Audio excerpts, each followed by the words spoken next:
ሰላም ጤና ይስጥልኝ የተከበራችሁና የተወደዳችሁ ተመልካቾቻችን ከብስራት ኤፍኤም የዩቲዩብ ቻናላችን የዕለተ ቅዳሜ የብስራት ስፔሻል ፕሮግራማችን ተጀምሯል። ተፈራ ታመነ ከመላው የስቱዲዮ ባለሙያዎች ጋር የጋራ ጊዜን ማሳለፍ ነው የሚሆነው። እስከ ቆይታችን ፍጻሜ ድረስ አብራችሁን ትቆዩ የአክብሮት ግብዣችን ነው።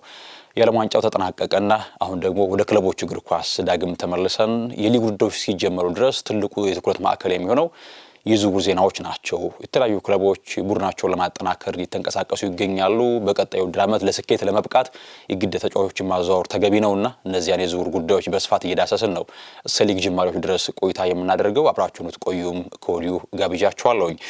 የዝውውር ጉዳዮችን እንመልከት። ትናንት ካመሻሽ ጀምሮ ማለዳውን ረፋዱን የተሰሙ ዜናዎችን ወደ እናንተ የማጋራችሁ። የመጀመሪያ የምናደርገው ጉዳይ ግን የያን ዲያሞንዴን ጉዳይ በተመለከተ ነው። ያን ዲያሞንዴ በዚህ የዝውውር መስኮት ስማቸው በየጊዜያቱ ከሚነሱ ተጫዋቾች መካከል አንደኛው ተጫዋች ነው። የተጫዋች በተጠናቀቀው የውድድር ዓመት በሊግ ደረጃ በሬድ ቡል ሌፕዚግ ነበር ማሳለፍ የቻለው። ታዲያ በአውሮፓ ሊጎች ከተመለከትናቸው ጥሩ ተሰጥኦ ካላቸው ተጫዋቾች መካከል ማደግ የሚችሉ በትልቅ ደረጃ ለመጫወት አቅም ካላቸው ተጫዋቾች መካከል ራሱን መመደብ የቻለ ተጫዋች ነው ያን ዲያሞንዴ። ከኳስ ጋር ለመጫወት መጫወት የሚችል ጥሩ ድሪብለር፣ በፊዚካል ጥራቱ በጣም ጥሩ የሆነ ጎል ማስቆጠር ላይ ጥሩ አቅም ያለው ተጫዋች ነው።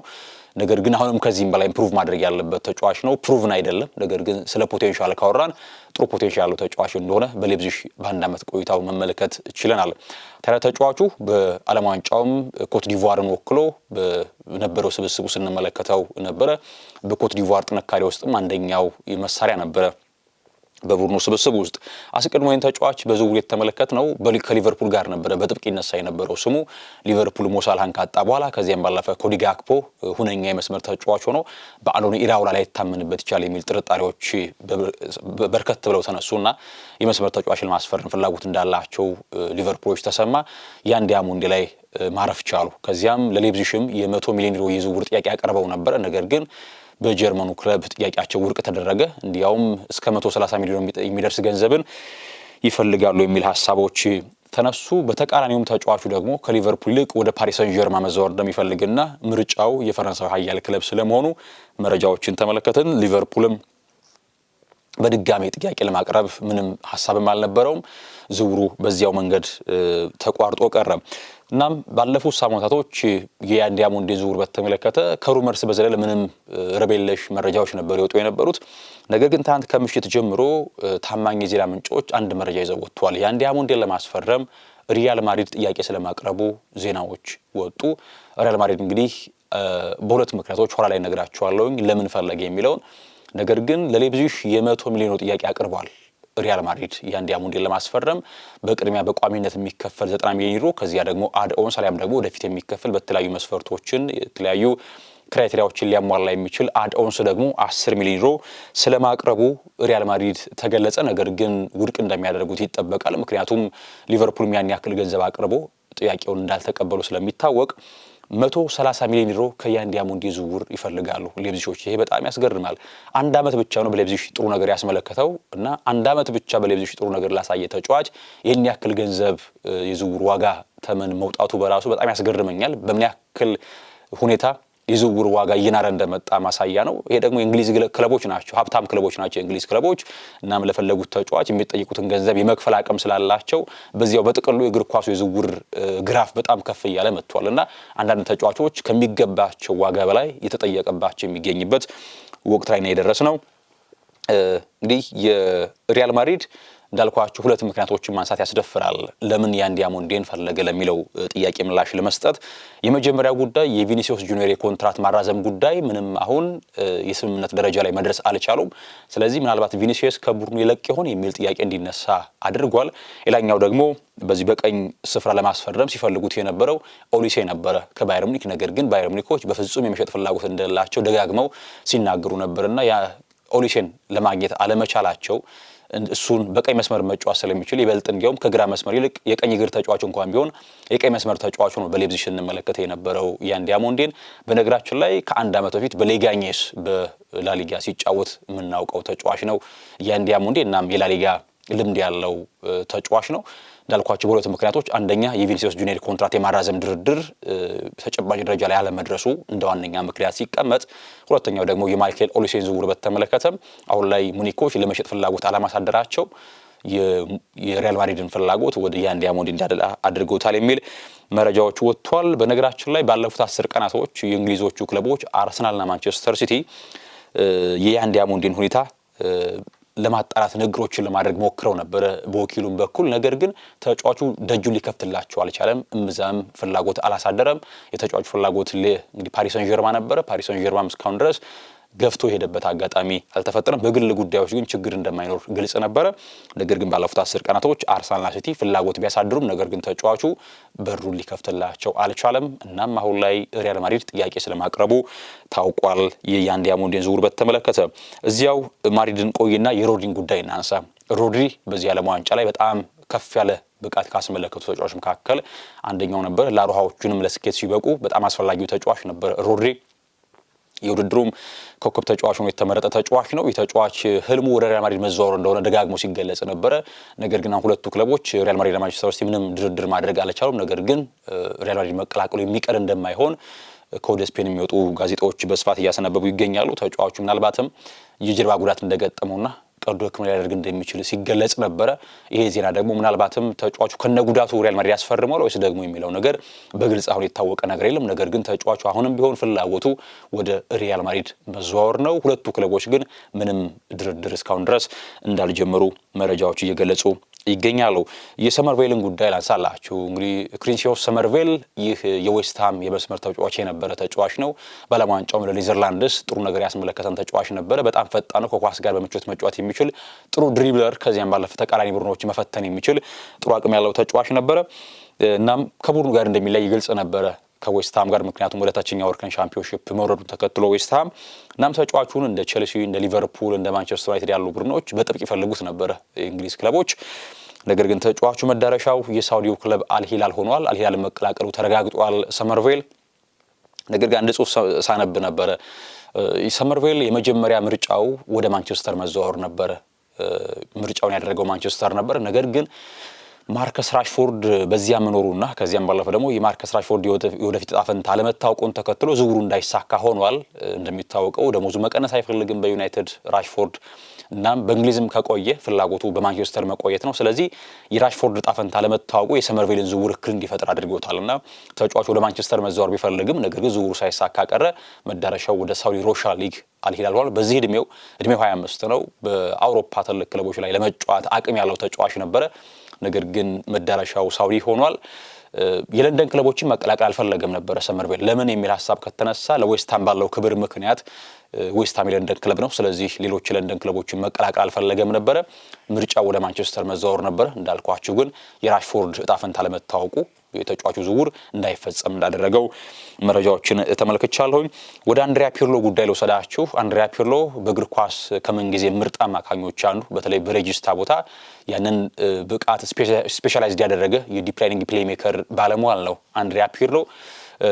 በጣሊያን በኤሲ ሚላን በዩቬንቱስ በጣም ከፍ ባለ ብቃት የምናውቀው የቀድሞው ታሪካዊ ተጫዋች አንድሪያ ፒርሎ ወደ አሰልጣኝነት መግባቱ ይታወቃል። ታዲያ የጣሊያን ብሔራዊ ቡድን እንደሚታወሰው ባለፉት ዓለም ዋንጫዎች ላይ አይደለም ጥሩ ብቃት ለማስመልከት ይቅርና ለመሳተፍ እንኳን አቅም ያጠረው ቡድን እንደሆነ ይታወቃል። በዓለም እግር ኳስ ሲነሳ ጣሊያን ስሟ በከፍታ የሚነሳ የዓለም ዋንጫን ማሳካት የቻለች ሀገር ነች። ነገር ግን ይሄ ትውልዷ በዓለም ዋንጫ ጣሊያንም ለመወከል አቅም ያለው ቡድን አልሆነም። ጥሩ አሰልጣኝም እያፈራች አትገኝም። ጣሊያን በተለይ ናሽናል ቲሙን በከፍታ ማስቀመጥ የሚችል ከዚህ ቀደም ጂናሮ ጋቶሶ ቡድኑን ሲያሰለጥን ነበር። ነገር ግን መሳካት አልቻለም።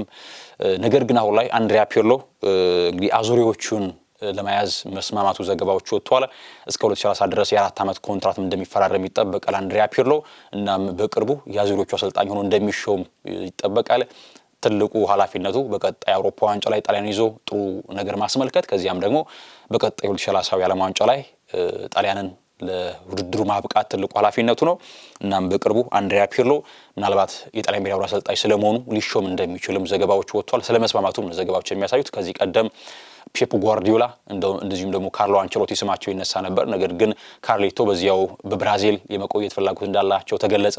ፔፕ ጓርዲዮላም ጥያቄው እንዳልተቀበለ ነው ዘገባዎች የሚያሳዩት። እናም አንድሪያ ፒርሎ ቡድኑ እንደሚረከብ ዘገባዎች ያሳያሉ። ወደ ሌላኛው ዝውውር ጉዳይ ልመለሳችሁና የብሩኖ ጊማሬሽ ጉዳይ ትልቁ የዝውውር መነጋገሪያ ነው። ከሰሞኑ የተጫዋች በተለይ ባለፉት ዓመታቶች በእንግሊዝ ፕሪሚየር ሊግ አቅማቸውን ካስመለከቱ ፕሩቭን ከሆኑ አማካኞች መካከል አንደኛው ነው። እናም ሚኬል አርቴታ በእጅጉ ይፈልጓል ይህንን ተጫዋች። ምክንያቱ ደግሞ ዴክላን ራይስ በተጠናቀቀው የውድድር ዓመት በአርሰናል ስብስብ ውስጥ በእያንዳንዱ አስፈላጊ የሜዳ ላይ እንቅስቃሴ ውስጥ የነበረ ተጫዋች ነበረ። ውድድሩ ከተጠናቀቀ በኋላም በናሽናል ቲም ደረጃ ለእንግሊዝ ብሔራዊ ወሳኝ ተጫዋች ሆኖ ከነድካሙ ከነህመሙ በቶማስ ቱኸል ስብስቡ ሲጫወት የነበረ ተጫዋች ነውና በመጪዎቹ እንግዲህ የውድድር ጊዜያቶች ላይ በተለይ የመጀመሪያዎቹ ሳምንታት ላይ በድካም ምክንያት እረፍት ሊያገኝ እንደሚችልና ምናልባትም እርሱን ለማሳረፍ የግድ ጥራት ያለው አማካይ ማስፈረም እንዳለባቸው አርሰናሎች አምነዋል። ስለዚህ አማራጮች እየተመለከቱ ይገኛሉ። ነገር ግን የመጀመሪያ ምርጫቸው ብሩኖ ጊማሬሽ ነው። አስቀድመው በወኪሉ በኩል የ55 ሚሊዮን ፓውንድ ጥያቄ አቀረቡ። ከመጋረጃ ጀርባ ነበር ያንን ሲያደርገው የነበረው። ነገር ግን በኒውካስል ውድቅ ተደረገባቸው። አሁን ላይ በቅርቡ 70 ሚሊዮን ፓውንድ ፓኬጅ ይዘው ወደ ማክፓይሶቹ ደጅ እንደሚመጡ ይጠበቃል አርሰናሎች። ነገር ግን አሁንም ኒውካስል ይህንን ገንዘብ እንደማይቀበል ነው የሚታሰበው። ከ70 ሚሊዮን ፓውንድ ከፍ ያለ ገንዘብን ኒውካስሎች ይፈልጋሉ። እንዳልኳችሁ የኤሊት አንደርሰን በዚያ ዋጋ መዘዋወር የዝውውሩን ዋጋ በጣም አንሮታልና የሞርጋን ሮጀርስም ዝውውር ከፍ ያለው ከኤሊት አንደርሰን ዝውውሩ በኋላ ነው እንጂ ምናልባት ተጫዋቹን እስከ 100 ሚሊዮን ፓውንድ ድረስ ሊሸጡት እንደሚችሉ ይታሰብ ነበር አስቶን ቪላዎች። ነገር ግን ኤሊት አንደርሰን ከኖቲንግሃም ፎረስት ወደ ማንቸስተር ሲቲ በ116 ሚሊዮን ፓውንድ መዘዋወሩ የተጫዋቾቹን የመሸጫ ዋጋ ግራፍ በጣም ከፍ አድርጎታል ተብሎ ይታመናል። ስለዚህ አሁንም ቀን በጣም እየቆጠረ በመጣ ቁጥር ኒውካስሎች የጊማሬሽን የመሸጫ ዋጋ ተመን እጅግ እያናሩት እንደሚመጡ ይጠበቃል። እናም 70 ሚሊዮን ፓውንድ እንደሚያቀርቡ ይጠበቃል። ነገር ግን ያንን ገንዘብ ኒውካስሎች እንደማይቀበሉ ነው የሚታሰበው። ያም ቢሆን ግን ሚኬል አርቴታ እስከ 90 ሚሊዮን ፓውንድ ድረስም ቢሆን ተከፍሎ እንዲመጣለት ይፈልጋል የተባለው የተጫዋቹ አድናቂ ነው ሚኬል አርቴታ። ያውም እንግዲህ የሀገሩ ጋዜጣ ሙንዶ ዲፖርቲቮ ነው ዘገባውን ያወጣውና አርቴታ እስከ 90 ሚሊዮን ፓውንድ ከፍለው አርሰናሎች እንዲያመጡለት ይፈልጋል ነው የተባለው። እንግዲህ ከተመለከትነው ብሩኖ ጊማሬሽ እስከ 100 ሚሊዮን ፓውንድ ማውጣት የሚችል ተጫዋች ነው እርግጥ ነው። ነገር ግን የተጫዋቹ እድሜ ነው ምናልባት ይህን ያክል ገንዘብ ማውጣት ተገቢ ነው ወይ የሚል ጥያቄ እንዲፈጠር የሚያደርገው። እድሜው 28 ነው። ከጥቂት ወራቶች በኋላ 29 ዓመቱን ይደፍናል ብሩኖ ጊማሬሽ። ስለዚህ የተጫዋች ሪሴል ቫልዩ አይኖረውም። ያ ማለት አርሰናሎች ወደፊት ተጫዋቹ ሊሽጥ እንኳን ቢሉ በእድሜ መግፋት ምክንያት ጥሩ ገንዘብ አያገኙበትም። ስለዚህ አገልግሏቸው ብቻ ነው ጥቅሙን የሚያስመለክታቸው። ስለዚህ አንድ ሪሴል ቫልዩ የሌለው ተጫዋች በጣም ከፍ ያለ ገንዘብን ለማውጣት ተገቢነቱ ምን ድረስ ነው የሚል እግር ኳሳዊ እቅድ እንደ አንድ ክለብ እንደ አንድ መዋቅራዊ አካሄድ ያ ነገር ትኩረት የሚያስፈልገው ጉዳይ ይመስለኛል። ነገር ግን ሚኬል አርቴታ የሚጠይቁት ገንዘብ ተከፍሎ ተጫዋቹ ወደ ኤምሬትስ እንዲመጣለት ይፈልጋል። ምናልባትም ግን 70 ሚሊዮን ፓውንድ ብቁ ነው ብለው ያምኑም ኒውካስሎች ከዚያ ከፍ ያለ ገንዘብ እስከ 80 ሚሊዮን ፓውንድ ያለ ገንዘብ ማውጣት ከቻሉ ሊያገኙት እንደሚችሉ ዘገባዎች እየወጡ ይገኛሉ። እንደ አማራጭ ግን የጊማሬሽ ዝውውር በዋጋ ምክንያት ካልተሳካ ሁለት አማራጮችን ይዟል አርሰናሎች። የመጀመሪያው አሌክስ ስኮት ነው። የቦርንመዙ አማካኝ አሌክስ ስኮት እንደ አማራጭ በአርሰናል ቤት የተያዘው ተጫዋች ነው። ሌላኛው ተጫዋች ደግሞ የሮማው ማኖ ኮኔ ነው። ጊማሬሽን የሚያገኙ ከሆነ እነዚህ ሁለት ተጫዋቾች በአማራጭነት መያዛቸው መድፈኞቹ ዘገባዎችን ተመልክቻለሁ። ወደ ቸልሲ ጉዳይ ልውሰዳችሁ። ከሰሞኑ ቸልሲ በጣም የነቃ ይዞር ተሳትፎ ያደረገ ነው የሚገኘው። አስቀድሞ የአትላንታውን ፉልባክ ዊንግ ባክ መሆኑ መጫወት የሚችለውን ፓሌስትራን ማስፈረም ቻሉ። ከዚያም ባለፈ ደግሞ ሞርጋን ሮጀርስን በጣም ከፍ ባለ የብሪቲሽ ክብረ ወሰን የሆነ ገንዘብ ከፍለው ወደ ሰማያዊዎች ቤት አመጡት ሞርጋን ሮጀርስን። አሁንም ደግሞ ቀሪ ዝውውሮችን ለመፈጸም የተንቀሳቀሱ ይገኛሉ። ለአሌክስ ስኮት 64 ሚሊዮን ፓውንድ አቅርበው በቼሪዎቹ ውድቅ ተደረገባቸው። አሁን ደግሞ አንድ የወጣ መረጃ አለ። በተለይ በስፋት ቴሌግራፍ ላይ ስመለከተው ነበር። ኬሪም አልቢጎቪች የተሰኘ የ18 ዓመት ቦስኒያዊ ተጫዋች አለ። በዓለም ዋንጫው በተለይ ኳታር ላይ በጣም ግሩም ጎል ሲያስቆጥር የተመለከታችሁት ልጅ እርሱ ነው። ኬሪም አልቢጎቪች ተጫዋቹ በውልደቱ በጀርመን ነው። እግር ኳስ እድገቱን በዛው በጀርመን ነው። በኮሎኝ ነው በአካዳሚ ደረጃ ያደገው። ከዚያም እድሜው ከፍ እያለ ሲመጣ ወደ ሊቨርኩሰን አመራ። ባለፈው የውድድር ዓመት በኦስትሪያው ክለብ ሬድ ቡል ሳልዝቡርግ ነበር ማሳለፍ የቻለው። እናም የ18 ዓመት የግራ መስመር ተጫዋች ከኳስ ጋር በምቾት መጫወት የሚችል ጎል ለማስቆጠር ቅርብ የሆነ ለጓደኞቹ ኳሶችን አመቻችቶ ማቀበል የሚችል ጥሩ ተሰጥኦ ያለው ተጫዋች ነው ኬሪም አልቤጎቪች። እናም ይህን ተጫዋች ለማስፈረም ቸልሲ ጥያቄ ስለማቅረቡ ኪከር የጀርመኑ ኪከር ዘጋውን ይዞት ወጥቷል። እናም በቀጣይ ቸልሲዎች ዝውውሩን ድርድሩን እንደሚያጎለበቱት ይጠበቃል። ሌላኛው የቸልሲ ጉዳይ የቻሎባህን በተመለከተ ነው። የሴስክ ፋብሪጋሱ ኮሞ የቻሎባህ ፈላጊ ነው። ከዚህ ቀደም ጥያቄ ያቀረቡ ውድቅ ተደርጎባቸው ነበረ። አሁን ደግሞ ኮሞዎች የተሻሻለ ጥያቄ ይዘው ለመምጣት ማሰባቸውን ጋዜጦች እያስነበቡ ይገኛሉ። እናም ትሪቮ ቻሎባህ ከቡድኑ ጋር እንደሚለያይ ይጠበቃል። ሌላኛውን ጉዳይ ላንሳላችሁ። እንግዲህ አርሰናል በዘንድሮው የዝውውር መስኮት ላይ ከኳንቲቲ ይልቅ ኳሊቲን ትኩረት አድርገው እየሰራ የሚገኝ ቡድን ነው። ከዚህ ቀደም በቁጥር ዘለግ ያሉ ተጫዋቾችን በቁጥር ደረጃ ቁጥራቸው በርከት ያሉ ተጫዋቾች ሲያስፈርም ስንመለከት ነበር። ነገር ግን ዘንድሮ ጥራት ላይ ተመርኩዞ ነው ዝውውሮች መፈጸም ይፈልገው። እንግዲህ ከዚህ በፊት በነበረው ዝውውር ላይ ክሪስቶስ ዞሊስን ከክለብ ብሩጅ ማስፈረማቸው ይታወቃል። ተጫዋቹ በጣም ሳጥን ላይ በጣም ሻርፕ የሆነ ተጫዋች ነው። ጎል ለማስቆጠር ቅርብ የሆነ ለጓደኞቹ ኳስ አመቻችቶ ለማቀበል ጥራት ያለው ተጫዋች ነው። በጣም በጥሩ ገንዘብ አግኝተውታል። 34 ሚሊዮን ፓውንድ ብቻ ነው ወጪ ማድረግ የቻሉት እና ሊያንድሮ ትሮሳርድን ለመተካት ኤምሬትስ የደረሰ ተጫዋች ነው። ፊት መስመር ላይ ሌሎች አማራጮችን እያሰቡ ይገኛሉ። እንግዲህ የሮጀርስ ዝውውር አልተሳካም። ነገር ግን ሁሊያን አልቫሬዝ አሁንም ስሙ በጥብቅ ከአርሰናል ጋር የሚነሳው ተጫዋች ነው። እንግዲህ ካዴና ሴር የስፔን መገናኛ ብዙሃን ነው ካዴና ሴር። ታዲያ ይሄ ያወጣው አንድ መረጃ አለ። ሁሊያን አልቫሬዝን በተመለከተ አርሰናሎች ቪክቶር ዮኬሬሽና ገንዘብ ለመስጠት ስለማሰባቸው ዘገባዎች ወጥቷል። ይሄ በጭምጫምታ ደረጃ ሲነሳ የነበረ ጉዳይ ነበር። እንዲያውም 50 ሚሊዮን ፓውንድ እና ቪክቶር ዮኬሬሽን ሰጥተው አልቫሬዝን ወደ አርሰናል ለማምጣት ይፈልጋሉ የሚል መረጃዎች ሲወጡ ነበር። ካዴና ሴርም ዘገባውን ይዞት ወጥቷል።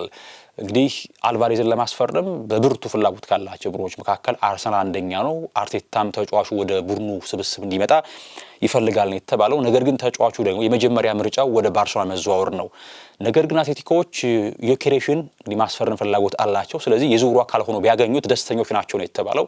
ሚኬል አርቴታም የዮኬሬሽን የዝውውሩ አካል ሆኖ መሄድ እንግዲህ ፈቅዷል የሚል ዘገባዎችንም ስንመለከት ነበርና ምናልባት ይሄ ጉዳይ ብዙዎች እንግዲህ ብዙ የአርሰናል ደጋፊዎች እንግዲህ በዝውውሩ ጉዳይ ላይ ሀሳብ ሲሰጡ የዮኬሬሽን የዝውውሩ አካል ሆኖ መሄዱን ፍላጎት እንግዲህ እንደሌላቸው ሳስተውል ነበርና ነገር ግን ካዴና ሴር ያወጣው ዘገባ እንደሚያሳየው ከሆነ ቪክቶር ዮኬሬሽ ፕላስ ገንዘብ ሰጥተው ሁሊያን አልቫሬዝን ወደ ኤምሬትስ ለማምጣት አርሰናሎች ፍላጎትም እቅድም አላቸው በሚል ዘገባዎችን ተመልክቻለሁኝ። አሁን ላይ አትሌቲኮች የመሸጥ ፍላጎት የላቸው በፍጹም አልቫሬዝን። ነገር ግን ከለቀቁ እንኳን ወደ ለአርሰናል መሸጥ ነው ፍላጎታቸው የሚል ዘገባም እንደዚሁ ተመልክቻለሁኝና የአልቫሬዝ ጉዳይ በጣም ትንሽ ኮምፕሊኬትድ ነው። እንግዲህ ዝውውር ሳጋን ሊሆን እንደሚችል ይታሰባል። እናም በቀጣይ አርሰናሎች እንዴት ባለ መንገድ ይህንን የዝውውር ሂደት ያስፈጽሙታል የሚለው ትልቁ ጉዳይ ይመስለኛል። በዚህ የዝውውር ሂደት ላይ በጣም አሰልቺ ከሚሆኑ ጉዳዮች መካከል የአልቫሬዝ አንደኛው ሊሆን እንደሚችል የሚታሰበው። ነገር ግን አርሰናሎች አሁን ፊት መስመራቸውን ማጠናከር ፍላጎት እንዳላቸው በጥብቅ እየተነሳ ያለ ጉዳይ ነው። እንግዲህ ለቱ ቆይታችን ይመስል ነበር። ተመልካቾቻችን ተፈራ ታመነ ከመላው የስቱዲዮ ባለሙያዎች ጋር ይገራ ጊዜ አሳልፍ ያለውኝ ሰናይ ጊዜን ተመኘው።